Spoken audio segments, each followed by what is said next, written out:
ทางโอ้พี่น้องเลยเนาะนี่มันเซ่ไปแล้ว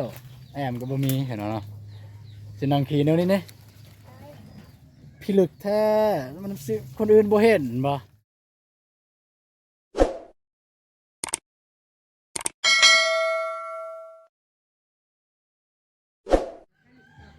เอากราบทักทายสบายดีเด้อสบายดีพ่อแม่พี่น้องบัดสุขุสู่คนเนาะยินดีต้อนรับสองอาตูนชาแนลพี่น้องเนาะไม่ว่าอยู่ภายในหรือต่างประเทศพี่น้องเอ้ยมื้อนี้บ่าวตูนก็มาหาน้องหำพี่น้องเนาะผู้ที่อยากเป็นจั่วพี่น้องทางบ่าวตูนก็เห็นคลิปทางบ่าวนงบ่าวลีเนาะที่เคยมาหาน้องหำซื้อหำบ่ละว่าซื้ออะไรก็บ่แน่ใจแต่ว่าบ่าวตูนสิเข้าไปหาเลยเนาะ ตอนนี้น้องอยู่ในเฮือนพี่น้องเห็นแบบน้องสิกินข้าวพี่น้องเนาะก็สิเข้าไปหาน้องอยู่ในเฮือนเลยแล้วก็จะไปถามว่าแม่นบ่ที่แบบว่าอยากเป็นจัวนะความฝันน้องอยากเป็นจัวเพิ่นว่าเนาะคนอื่นฝันอยากเป็นรัฐมนตรีอยากเป็นตำรวจทหารน้องอยากเป็นจัวพี่น้องเนาะไปจะเข้าไปหาน้องเลยตอนนี้น้องอยู่ในเฮือนแล้วนะนี่คือเฮือนห้องน้องพี่น้องเนาะจะขึ้นไปหาน้องเลยเฮ็ดหยังอยู่ฮัมเฮ็ดหยังอยู่ฮะเฮ็ดหยังมาtak mereperjang jam jaja กินข้าวอยู่วะได้หยังกินฮะบอกแห้งๆได้บ่ได้ยินเด้อไอ้ยังก็ไอ้ยังก็กาปาไปสิเอิ้นกาปาเนี่ยปลาป้องเนี่ยปลาป้องบ่แม่นกาปาเด้อเนาะเอิ้นกาปาสนองเอ้ยมันอยากมั่วแด่ไปน้องกองเนาะกองโบตูนอยากมั่วเอากองไอ้บ่าวเอานงมาทายเนาะพอดีตอนน้องกินข้าวเลยมาแต่ไซเมื่อกี้นี่ฮะมาแต่ไซเมื่อกี้นี่ฮะมาแต่ไซมาแต่ภูฮะกันมอไม่จ่ออ้ายกันมอไม่จ่ออ้ายมันไม่ตักไปเห็นยังเห็ดเฮือนนะเห็ดบุญเฮือนเห็ดบุญเฮือนวะหรือว่าเห็ดเฮือนเห็ดเฮือนเห็ดเฮือนนะเขากินโมเห็ดบุญเฮือนกินโมอะไรนะซื้อจะได้จ้ะซื้อมิดาฮะซื้อพิงดาบ่แม่นซื้อห่ำเนาะบ่แม่นซื้อห่ำเนาะซื้อพิงดาอายุจักปีล่ะ7 ปีเฮียนห้องยังล่ะห้องป .1 วางแหงเด้อของนาบาวเนี่ยบ่ได้ยินปานใดเสียงเนี่ยเฮียนห้องป .1 เนาะเนาะพี่น้องเนาะน้องเฮียนห้องป .1 ความฝันน้องอยากเป็นหยังความฝันน้องใหญ่มาอยากเป็นหยังเป็นจั่วเป็นอะไรอยากเป็นจั่วย้อนยังอยากเป็นจั่วอยากกินข้าวอยู่วัดวะปัดโต้พวกน้อยดาพี่น้องเอ้ยเนาะทางน้องจั่วไม่แม่น้องจั่วน้องมีพิงดาผมฝันใหญ่มากอยากเป็นจั่วพี่น้องเนาะนั่นอันนี้ของไผเอาให้เนี่ยของบ่าวนงโอ้จื้อเซยบ่าวนงนะจื้ออยู่บ่บ่าวนงจื้ออยู่บ่ฮู้บ่เนี่ยแม่นไผเนี่ยบ่าวหยังบ่าวตูนโอ้ฮู้อีกฮู้มาแต่ไส เจ้าฮู้มาแต่ไสฮะ บอกฮู้มาแต่ไสฮู้มานำไผไปบอกเจ้าก็ได้มาไม่จอม กระดาอ่ำอ่าฮู้มานำแม่ โอ้ย ทางน้องก็ว่าฮู้มานำแม่แม่บอกว่าซั่นเนาะบ่ได้อยากแจ้งปานใดพี่น้องเนาะกล่องประตูเนาะจังซี่จักแจ้งอยู่ว่าเขาอนุญาตถ่ายใกล้ๆเพราะว่ามันบ่ได้ยินเสียงพี่น้องเอ้ยเนาะทางน้องก็บอกคอยพี่น้องเนาะอยู่ในเฮือนได้จักคน 7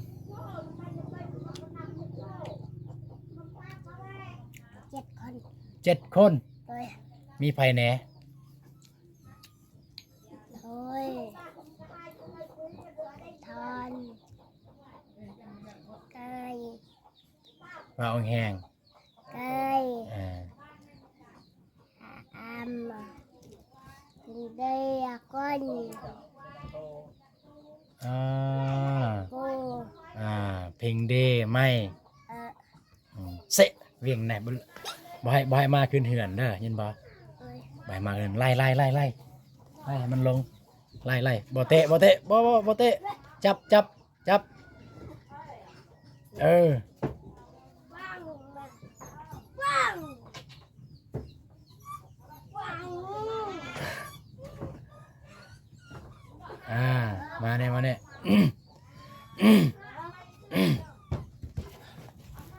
นะ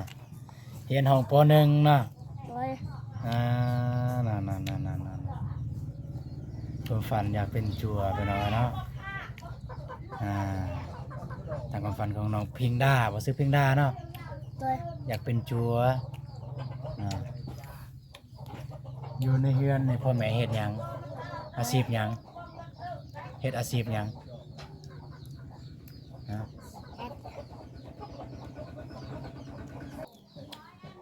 เวลาวันเสาร์วันอาทิตย์ก็ได้ช่วยเวียกพ่อแม่อยู่บ่ โอ้ย ช่วยบ่ สวย บ่เอาแห้งเด้อช่วยบ่ สวย ส่วนหลายพ่อแม่เนี่ยพาไปเฮ็ดหยัง เด็ดไปปลูกมัน ไปปลูกมัน โดย ไปปลูกมันนะหลายบ่หึมันหลายบ่เบิ่งไผมันหลายบ่ บ้า บ่หลาย โอ้ย ปลูกมันเนาะ โอ้ย ไม่แต่ปลูกมันบ่ โอ้ย อันอื่นบ่ได้เฮ็ด กำแพงกระเฮ็ด เฮ็ดคือกันเนาะ โดย เฮ็ดหยังแหน่ มืด หมดอิหยังหมดได้ไปตัก กำลังดังในกำแพง เฮ็ดสวนมันกับกาแฟได้หลายบ่ปีนี้แวบมาโปะไปบอนปลา มาหาเบิ้งกำแพงมาดัง เรื่องดังมา ดัง เรื่องดังมาลานไปกัน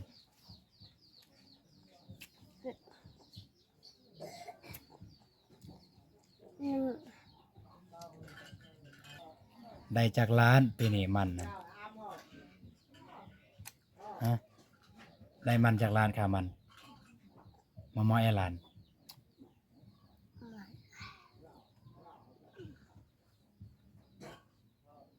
ะอ่าน มาร้าน ร้านเดียว เลย เฮ็ดมันเบิดปีได้แต่ร้านเดียวเพิ่นเอาเนาะส่วนกาแฟนี่ยังบ่ทันได้ โดย เพิ่นเอาเนาะน้องก็สิอิ่มแล้วคิดว่าเนาะกินอันนี้อยู่เฮือนนี่เฮ็ดหยังแหน่อยู่เฮือนนี่ บะหมี่ บ่มีเนาะบ่มีหยัง น้ำกับตัก ตักน้ำ เอ้ย ล้างถ้วยล้างแล้วบ่ แล้ว แล้วแหละ โดย ตักน้ำแล้วแหละ แล้ว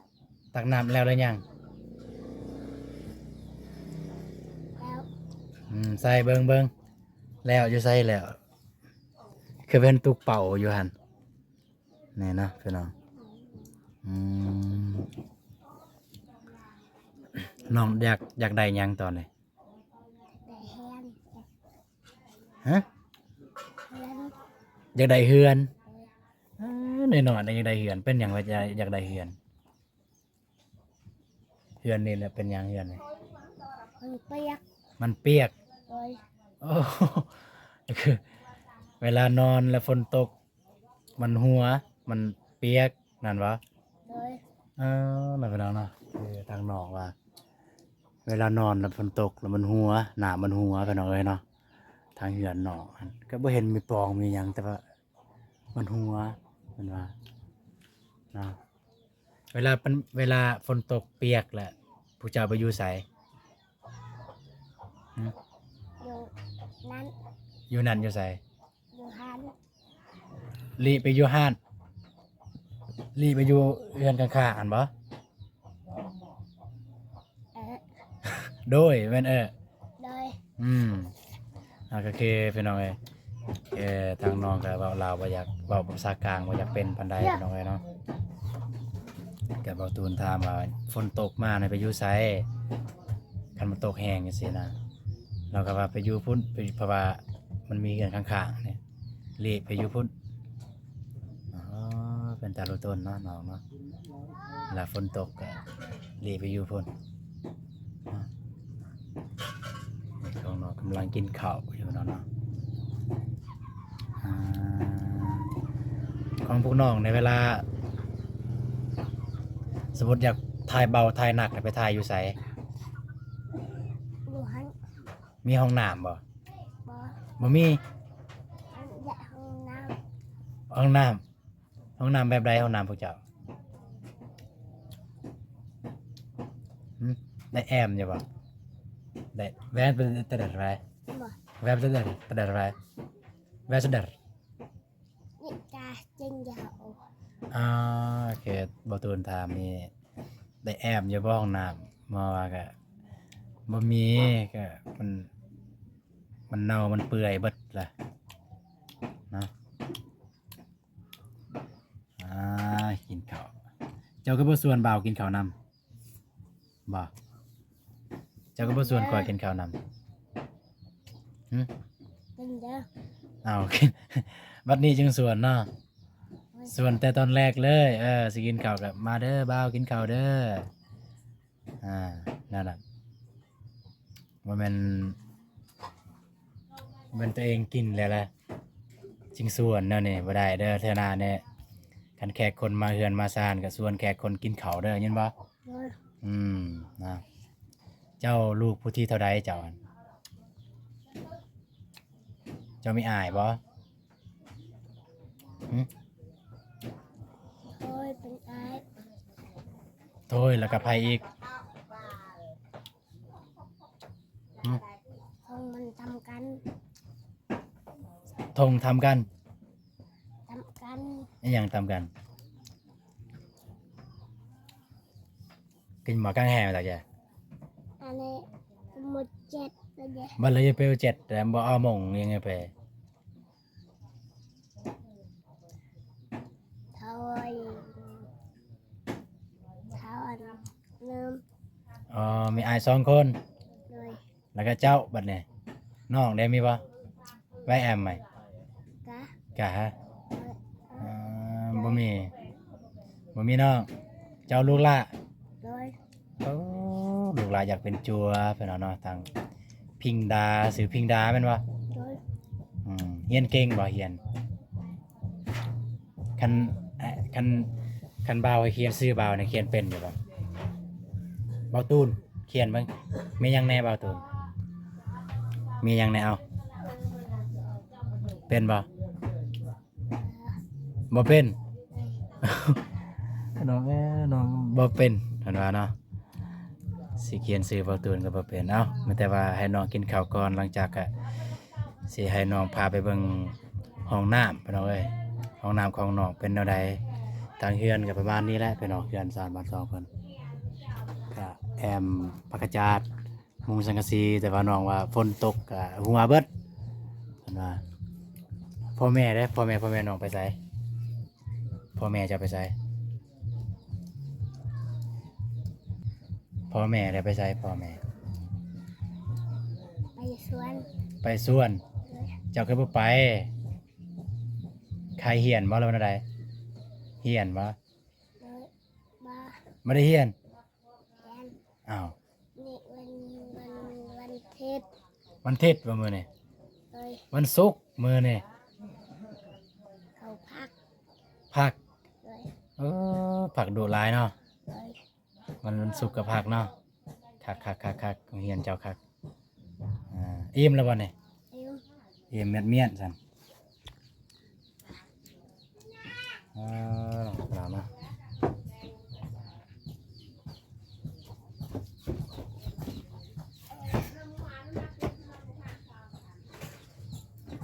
การมัดเมียนเขาหน้าเนาะ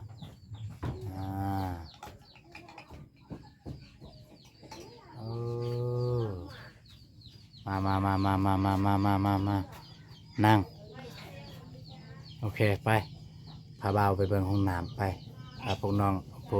วกล้านเนี่ยเข้าห้องน้ำอยู่ไสไปเนาะตอนนี้ก็ไป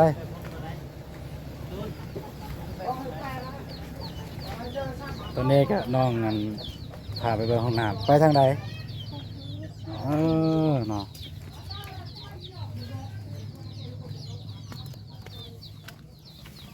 ใส่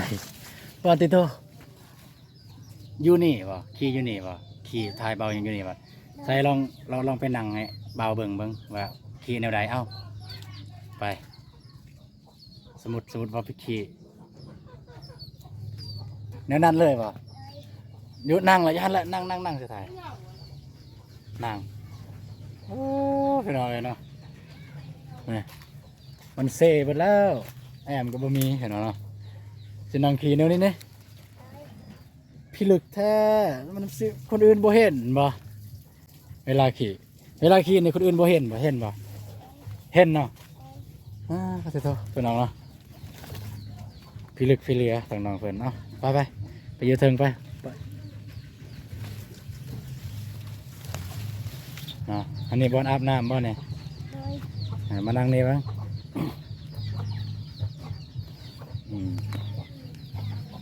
ร้านอยากกินหยังตอนนี้จะกินหยังตอนนี้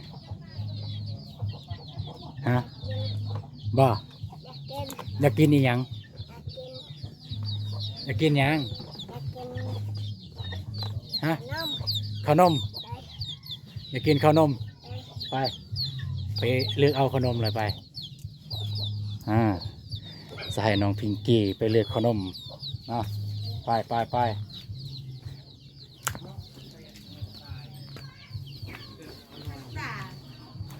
พิงด้ามันเป็นพิงกี้ น้องบัวจีกอเข้าบน ไปเลือก เลือกเฮ้ย เลือกเลย เขาแพงไม่เลือกเขาผัด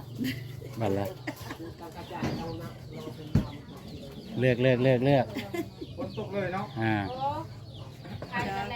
ก็ให้น้องมาเลือกขนมกันหน่อยเนาะ โอ้เป็นเมาหมดเลย เนื้อมันก็มันเยอะจ้ะ เน็ต ไอ้ยังอ่ะ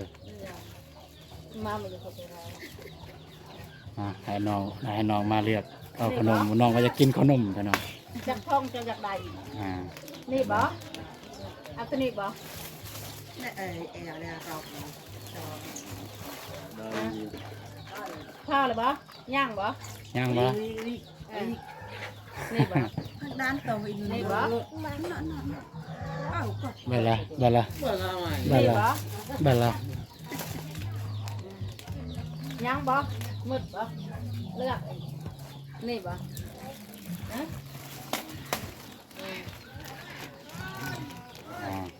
พอแล้วบ่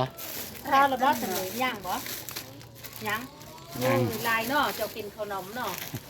นี่เนาะเอาปนกันเนาะ นะ หมา น้อง แต่เงิน มา บา เลื ว อก ๆ เลย นี่ ขนมเนาะ ถ้ามา นับ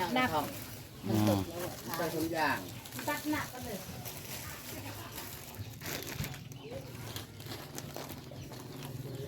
จักย่างแหละเบิ่งจักย่างแหละ ฮะกระดาษกระทกหมาตั้งเงินเนาะหมา ไล่เงินเลย ไล่เงินเลยแม่ 16,000 16,000 บ่ลายแล้ว อันนี้คือน้องพิงดาเป็นเลือกขนมสำนี้มันจะกินขนมชีวิตจิตใจเขาจะกินขนมเนาะก็เรียบร้อยทางน้องพิงดาเอาขนมน้องไว้น้องจะกินขนมเนาะเอาขอบขอบใจเด้อเอาขอบขอบใจ ใจ ขอบใจหลาย ใจได้ร้าย ๆ เนาะอันนี้ก็คือเงินของผู้ใหญ่ใจบุญที่เพิ่นให้ซื้อน้ำมันน้ำมูกนั่นแหละแต่ว่าบ่ตูนก็เอามาซื้อขนมให้น้องเพิ่นน้องเพิ่นว่าจะกินขนมเนาะสำหรับคลิปนี้บ่ตูนก็สิขอจบอยู่บนนี้เลยเด้อเนาะแต่ว่าเจอกันในคลิปต่อไปคลิปนี้ขอกล่าวคำว่าสบายดีเด้อสบายดี